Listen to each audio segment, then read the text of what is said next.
Muhammad Hatta lahir dari pasangan Muhammad Jamil dan Siti Saleha yang berasal dari Minangkabau. Ia lahir dengan nama Muhammad Attar pada tanggal 12 Agustus 1902. Ayahnya meninggal pada saat ia masih berumur 7 bulan. Setelah kematian ayahnya, ibunya menikah dengan Agus Najining, seorang pedagang dari Palembang. Ia menempuh pendidikan dasar di Sekolah Melayu Fort de Kock dan pada tahun 1913 sampai 1916 melanjutkan studinya ke Europe Search Legere School di Padang.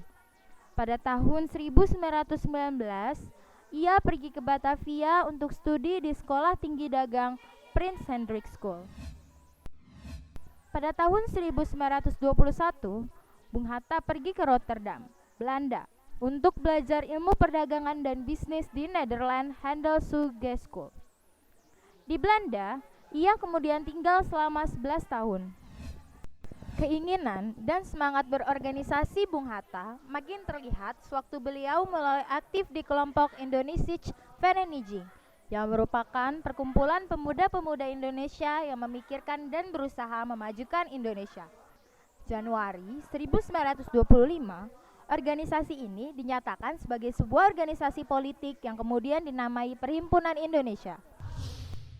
Keterlibatan Bung Hatta dalam organisasi dan partai politik bukan hanya di luar negeri, tapi kembalinya dari Belanda, beliau juga aktif di PNI atau Partai Nasional Indonesia yang didirikan oleh Soekarno pada tahun 1927.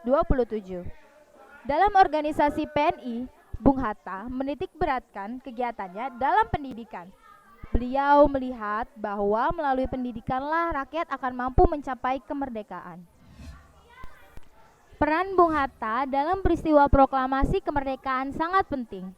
Waktu itu, Bung Hatta diangkat sebagai pemimpin utama bangsa Indonesia selain Bung Karno.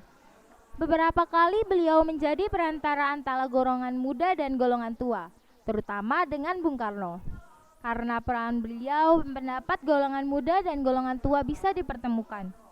Beliau berdialog dengan golongan muda tentang cara memproklamasikan kemerdekaan Indonesia. Selain menandatangani naskah proklamasi, beliau mendampingi Bung Karno memproklamasikan kemerdekaan. Proklamasi kami, bangsa Indonesia. Bung Hatta juga sangat berjasa atas pengubahan beberapa kata dalam Piagam Jakarta. Sebagai pimpinan bangsa, beliau menerima apresiasi seluruh rakyat Indonesia.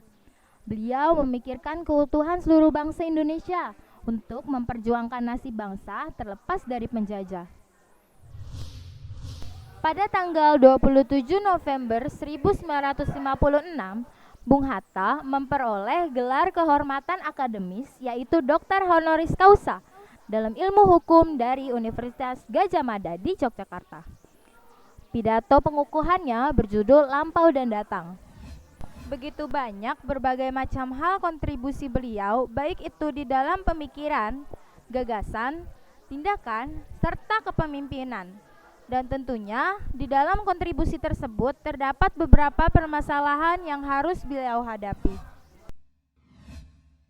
Pada akhirnya, Hatta wafat pada tanggal 14 Maret 1980 di Rumah Sakit Cipto Mangunkusumo, Jakarta. Setelah 11 hari ia dirawat di sana.